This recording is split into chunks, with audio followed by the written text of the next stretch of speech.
Senator Singh. Thank you, Mr Acting Deputy President.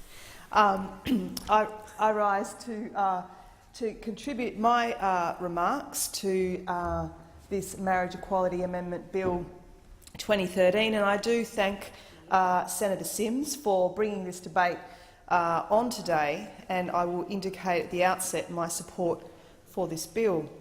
I think one of the most important and enduring values of Australian society is its respect for difference, respect for difference based on that inalienable dignity of every single person.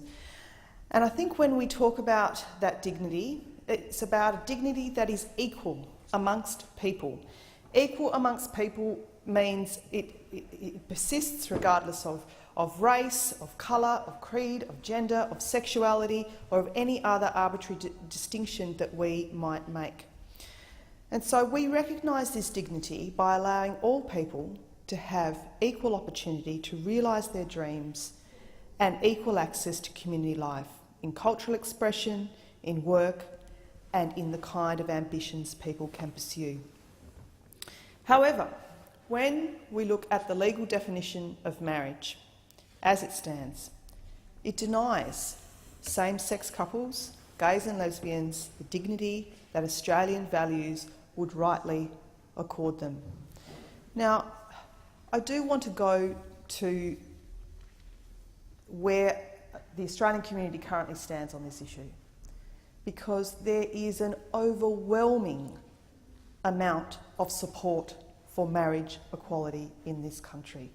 The majority of Australian communities right across the country are calling for the end of this discrimination. So I think it's something like 72%, if not more, Mr Acting Deputy President, of Australians are supporting marriage equality. So this may be something that we debate here in the Parliament, and we express our own views according to conscience as it currently stands, at least for the Labor Party and for, I think, for the Coalition. I acknowledge that Greens have a united position on this issue, but regardless of our views in this place, the majority of Australia, the people that we represent, the people that we legislate for, are calling for marriage equality.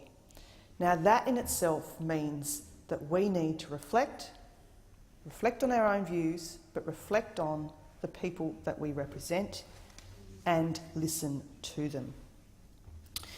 I think one of the most important components of this bill and of the outcome that it seeks to achieve is really about ending discrimination for gays and lesbians in Australia. That really goes to the heart of what this bill is about. And I acknowledge the contributions, very heartfelt contributions, that have been made by some senators in this place on that very issue, the ending of discrimination. And when we talk about discrimination, a number of us share our own personal stories of people we may know, or even our own personal selves that may have suffered discrimination.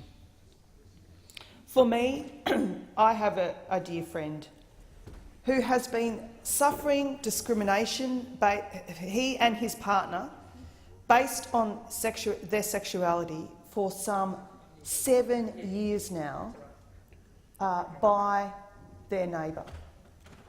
Their neighbour who has left them frightened, left them intimidated. He has victimised them. He has discriminated against them on the basis of their sexual orientation. These friends of mine have been fighting this through the Anti-Discrimination Tribunal. It has been going on this year. But that's really the end point. It's actually the last 7 years that has been so horrific for them, and that they have suffered so dearly. So when we talk about marriage equality, Yes, we are talking about the rights and freedoms for same-sex couples to marry. That is true. But we are talking about something much more fundamental than that. We are talking about trying to end the discrimination that continues to take place in this country for gay and lesbian Australians, which has resulted in some devastating and terrible outcomes for them. So I stand to contribute in support of marriage equality to do just that, to end discrimination for gay and lesbian Australians. Now, I understand there are differing views, and some people may not support my view or the view of some of my colleagues or of Senator Sims, Senator Kim and others. But I will say to them to recognise, as I just said, by the majority support for marriage equality in Australia, to recognise that times have changed. The institution of marriage has evolved. Now, marriage is both a deeply personal and social institution. It's both a commitment offered by a couple to each other, by means which the value and dignity of a couple's love is formally recognised by their community. In both cases, it is a symbol of loving union between two people. And this is the case regardless of sexual orientation. In Australia and around the world, marriage equality has come a long way. The campaign in Australia for marriage equality has certainly come a long way. If we look around the world, the referendum in Ireland was an incredibly momentous outcome. The decision by the United States Supreme Court, again, has added vital morale and momentum, I think, to Australia's cause.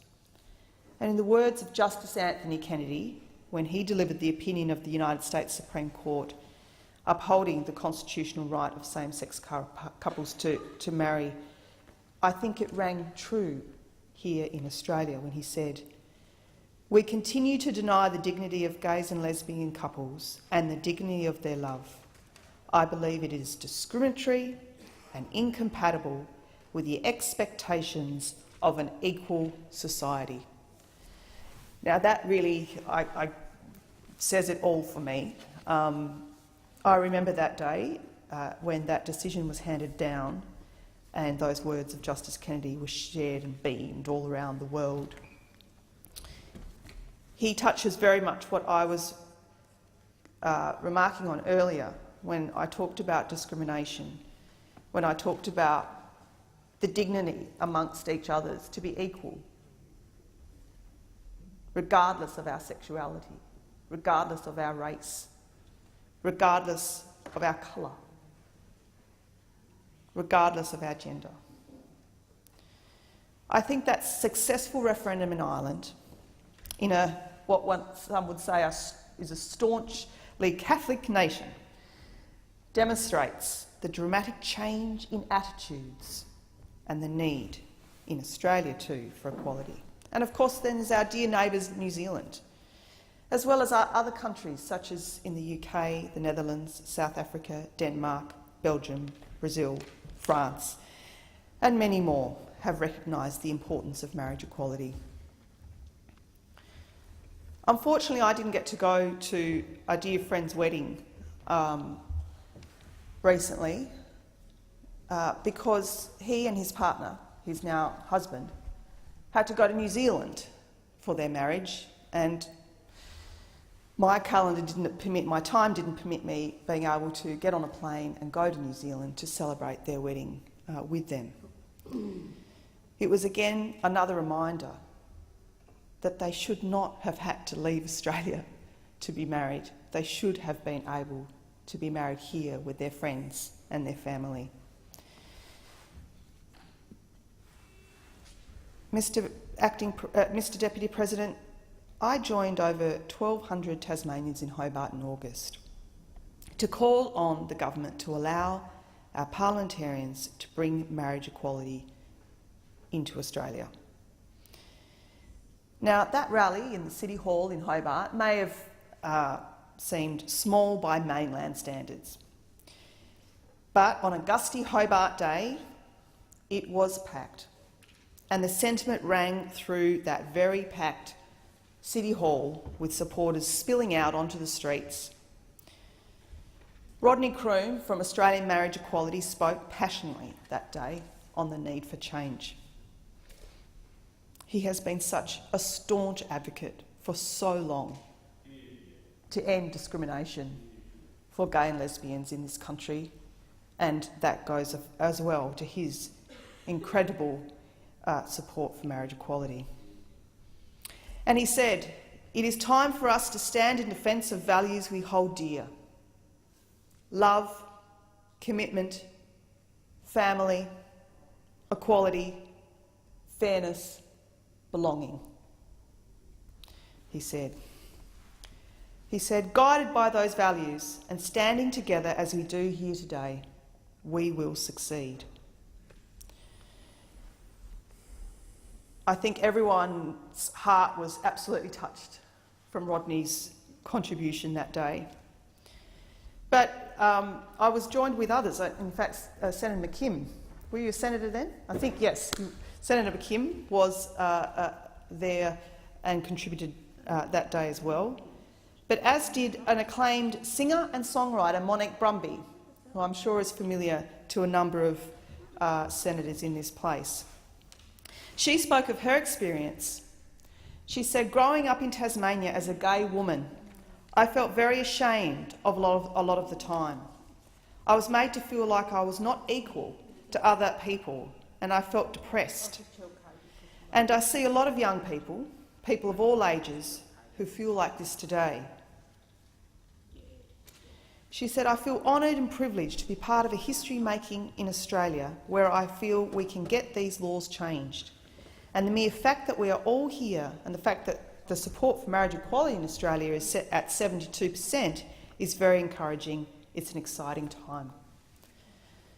The support for marriage equality, Mr Deputy President, rings so strongly throughout the Australian community.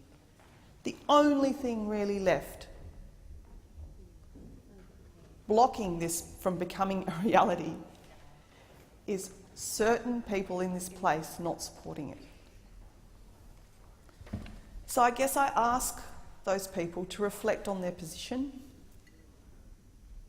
to listen to some of the contributions that have been made, not just by those in this place, but by those like Monique Brumby, like Rodney Croome, like so many people out in the broader Australian community, people that have changed their views even, people like the President of the United States, Barack Obama, who changed his view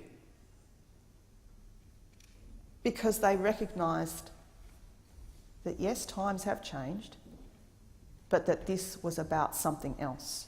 It was about what Justice Kennedy described as the end of discrimination and something incompatible with the expectations of an equal society. We've had activists, business leaders, unionists, sporting heroes, parents of gay and lesbian children, so many more have voiced their support for equality. 765 organisations have pledged their support for marriage equality.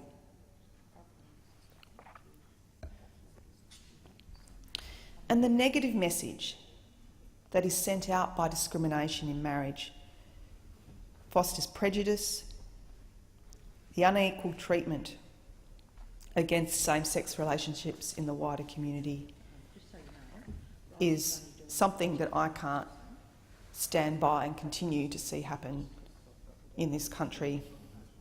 This is a debate about real people, about real families, about real love.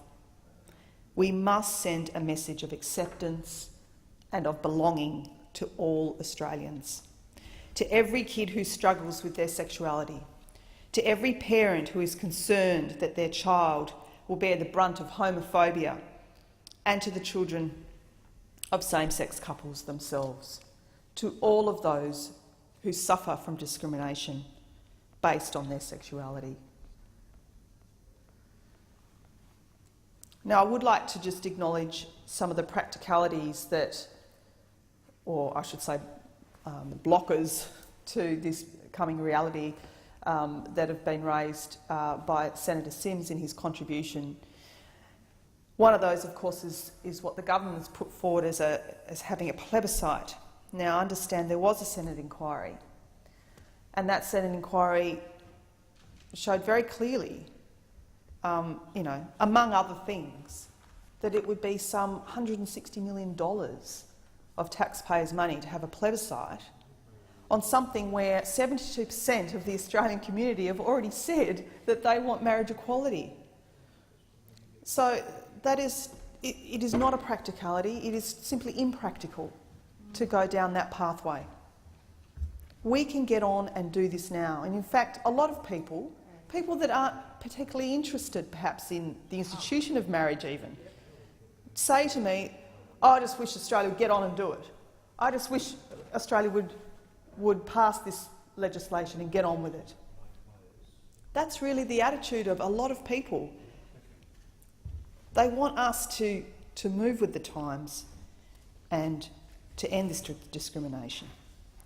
So I conclude my remarks there. I would like to also acknowledge that, yes, it was the Tasmanian Parliament that passed marriage equality laws, and I congratulate Lara Giddings and Nick McKim and the work that they did in that. But yes, it is a federal piece of legislation, so it is up to us here to make it happen. And I think now is the time that we should do that and support marriage equality in Australia.